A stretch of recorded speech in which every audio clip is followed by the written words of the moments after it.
Fala galera que assiste o canal, meu nome é Ricardo. Se você quer de fato assumir o controle das suas finanças, clica no primeiro link da descrição. Você está falando da questão da biografia e de o que deixaram essas figuras, né? Você pensa, Cortella, no possível legado que você deixa? Claro, eu no outro dia me perguntava numa conversa, né, se eu projetei, né, na minha carreira, no sentido de ser alguém que entrou para a docência, foi para a filosofia e que um dia eu imaginaria que poderia até me tornar pop, né? Afinal de contas, Você ser pop, muito pop. ser pop com filosofia É. é algo que até poderia se imaginar que poderia sê-lo de algum modo, mas como professor, né, era uma coisa um pouco estranha. E eu disse o seguinte: nunca eu projetei, coloquei como um plano programado, né, de atividades. O que eu fiz foi colocar para mim um princípio de que eu deveria ser o melhor naquilo que eu fizesse. Não melhor do que você, Entendi. mas o meu melhor. Entendi. Isto é, o melhor Cortella na docência, na família, teria que vir à tona. Nesse sentido, né, quando se imagina que eu queira deixar um legado, eu gosto. Eu tenho um livro que eu aprecio muito, com um título, esse eu gostei, né, do título que eu mesmo dei, que é Viver em Paz para Morrer em Paz. Muito melhor que Baú de Ossos. Não, Muito não melhor. Vou te dar esse. Melhor pode é ler- Paulo Bonfim, que tem um livro chamado Colecionador de Minutos. É. Pá, É bom esse também. Colecionador de Minutos. Não, qual era olha o primeiro? só. Qual era que era do Mário Quintana? O Mário Quintana era muito bom. Calma aí. Qual que era? Não é o Colecionador de Ossos. Qual é que é o de Do antes? quê? Baú de Espantos? Baú de Espantos é muito bom. Não, Baú de Espantos é coisa Esse de é bom, gênio. esse é bom. Coisa de gênio. Né? E o grande Mário Quintana, que aliás foi meu grande inspirador em várias coisas. 3 dos meus livros foram inspirados nele, porque ele lançou em 1973, e aí você não tinha nascido. Não. Eu estava no primeiro ano da universidade, fazendo filosofia. Ele lançou um livro que eram as colunas dele, né, no jornal que ele publicava em Porto Alegre, e o livro se chama Caderno H, que é sobre filosofia do cotidiano. E aí eu acabei um dia fazendo. Aí voltando ao teu ponto Sim. anterior, né? Penso eu no legado, no livro Viver em Paz para Morrer em Paz, eu tenho um subtítulo no livro que é Se Você Não Existisse, Que Falta Faria? Que é uma coisa a não ser, deve ser pensada... Infelizmente eu penso nisso um pouco demais. Pois é. Não deve ser pensado em excesso, tem que ser pensado com moderação, jamais após beber alguma coisa, nunca em estado de tristeza, mas deve ser pensado vez ou outra. E eu sempre digo que se eu não existisse, eu quero fazer falta, né? Eu quero fazer falta, esse é o meu legado. Eu quero que no dia que eu me for, que diga assim: poxa, o Cortella faz falta, ele podia estar aqui com a gente, nessa situação, nessa circunstância, como professor, como pai, como marido, como cidadão, como profissional, como amigo. Então, esse é o sentido. Boa. O Mário Quintana, que nós citamos, mandou escrever no túmulo dele: eu não estou aqui. Né? Eu não estou aqui. Isso aparece, eu cito isso nesse livro, Sim. Viver em Paz para Morrer em Paz, porque ele morreu, o Mário Quintana, na mesma semana que o Ayrton Senna, né? Morreu no dia 5 de maio eu de não lembrava 1994. disso. Eu O não Senna lembrava. morreu domingo e o Quintana na quinta-feira. Né? E claro, Ofuscou um pouco a morte do Mário Quintana. exatamente. É uma pessoa que seria mais, né? Eu pego uma pessoa que eu lembro muito com grande energia, a gente falava de reencarnacionismo, né? Ou de a questão da transmigração de alma, ou o que for. Uma pessoa admirável, que eu tenho uma admiração imensa, é Chico Xavier. Chico Xavier morreu em 2002, no dia que nós ganhamos o Penta. Certo? E eu sempre digo que talvez ele tenha não escolhido fazê-lo, mas ele não criou obstáculo a que assim fosse, internamente, naquilo que é a agonia, né, a luta para continuar vivo, porque uma pessoa tão discreta na existência dele, tão suave, né, naquilo que ele fez, que seria até imaginável que ele não fosse tão bem lembrado como ele deveria ser. Sim. Né, eu não sou, como disse, reencarnacionista, mas tenho uma admiração imensa, né, pelo Chico Xavier. Alguém que passou a vida lidando com a maior dificuldade nossa, que é a morte. É. Né? E o fez de forma partilhante. Por isso, ter morrido no dia, né, da nossa conquista do Penta, é de fato ganhar, né, a possibilidade de fazer falta. Chico Xavier faz falta, Mário Quintana faz falta. Várias vezes eu encontrei, quando ia a Porto Alegre, Mário Quintana andando ali na Rua dos Andrades, ali na Rua, na Rua da Praia, ele caminhando, né, sempre, às vezes com a sua bengala, ele que morou tanto tempo ali perto Ele da morava praça. naquele prédio da Casa de Cultura, não morava? A Casa de Cultura foi criada onde ele morava. Ali É. era um hotel. Exato. Existe outra Casa de Cultura hotel, agora. hotel. Era um hotel, se transformou num shopping center mais popular, mas era um hotel chamado Majestic. Exato. Né? E ele, sim, dali ele fez muitas coisas. Inclusive o quarto dele foi preservado com algumas das coisas e depois levaram para outro espaço. E eu admiro tanto, né, as ideias de Mário Quintana, porque ele foi capaz, né, de ter uma existência na qual ele faz falta.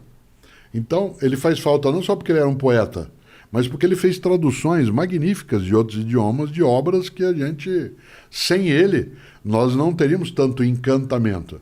Né? Então, há pessoas, porque ele era tradutor também, né? Há pessoas que são imprescindíveis.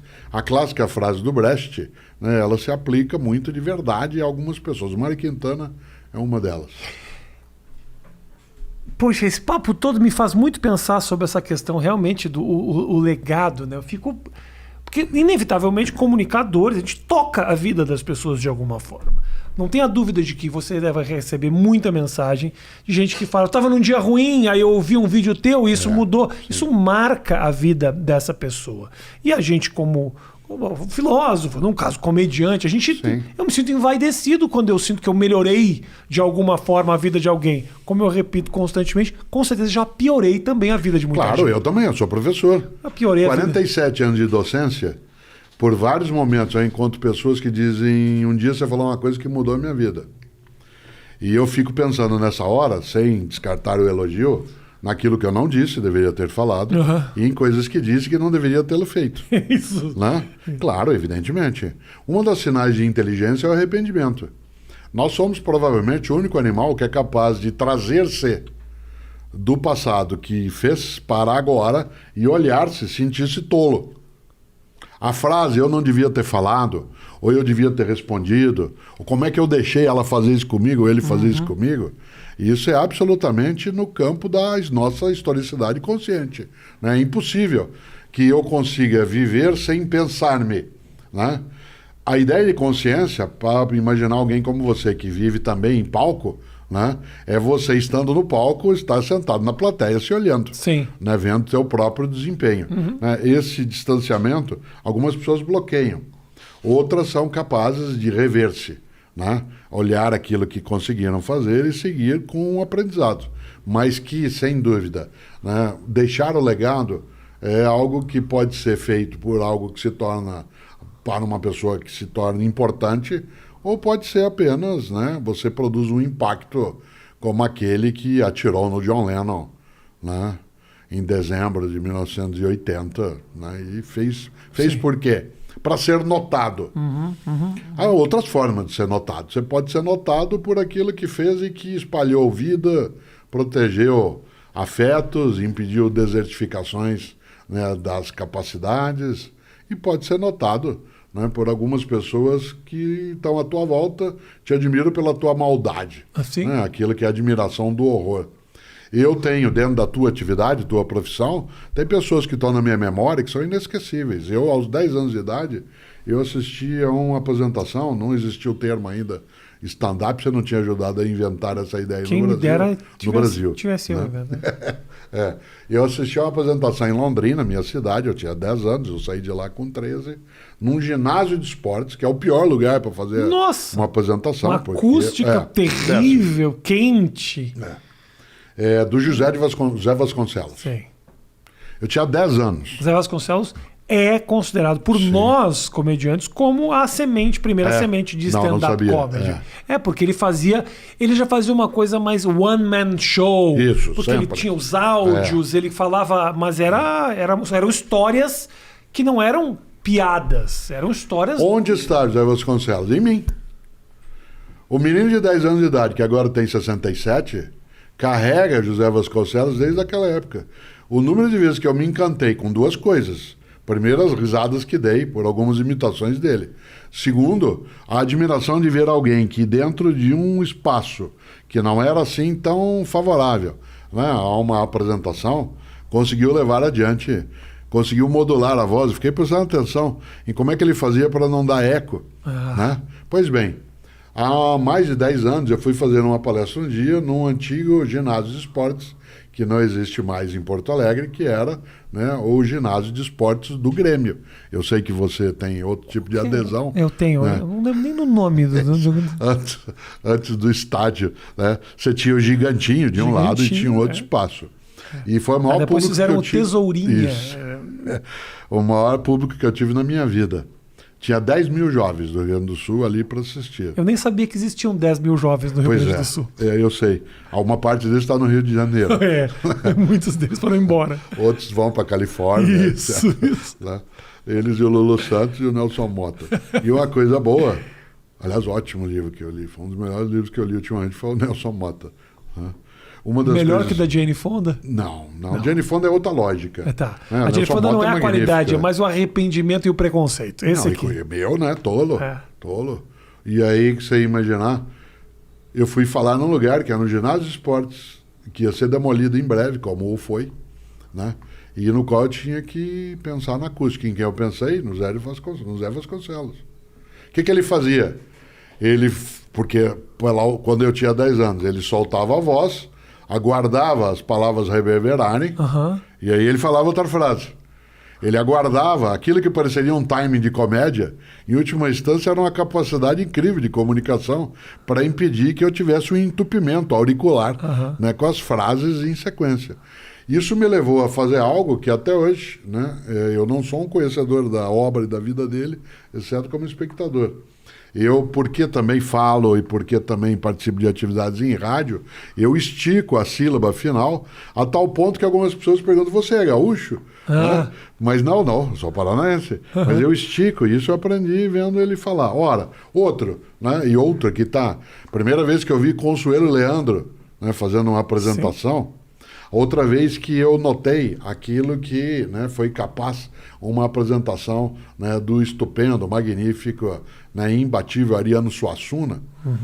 Ariano Suassuna, né, não tem como você diz, não, mas ele morreu. Não, né, cada vez que eu lembro, porque ele dizia que ao redor do buraco tudo é beira, né, ao redor do buraco tudo é beira, aquilo, ele vem de novo, ele vive. Então, essa conversa de que você fica na tua obra, ela não é falsa. Pode ficar de modo malévolo, pode ser difamado ou pode ser afamado. Né? Por isso, eu quero sim, né? Quero permanecer, né, nas pessoas. Quero que elas pensem assim, nossa, Cortella faz uma falta. Para isso eu não quero nem matar, nem roubar, né? E nem tergiversar o trabalho maravilhoso que foi feito até agora. Pois é, você olha e fala, um professor de filosofia, seria tão bom, né, que as pessoas se sentissem falta. Né? E eu gosto, né, desta ideia. E isso vale em várias coisas. Né?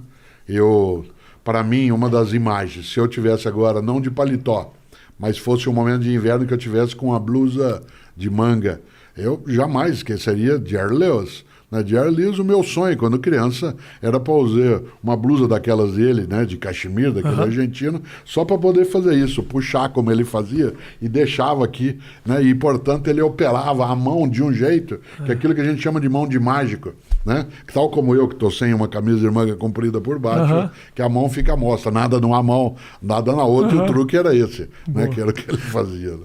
Ô Cortella, eu pedi o seguinte... Pedi pra turma mandar umas perguntas. E aí falei, vamos fazer uma das nossas discussões a partir daí. Porque, porra, todo mundo tem pergunta. É impressionante como as pessoas têm pergunta pro Cortella. Então eu não quero perder meu tempo, quero direto ao assunto aqui com essa galera que me mandou essas perguntas.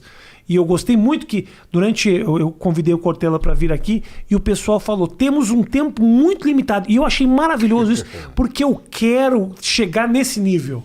De eu controlar exatamente, porque podcast é uma coisa que atualmente começa às 14h de uma quarta-feira e pode ir até a sexta-feira, dependendo. Sim, claro. Principalmente a gente que se comunica, não tem limite. É uma das maneiras de você perecer pouco a pouco. Exatamente. É uma forma de esvaimento paulatino. É impressionante.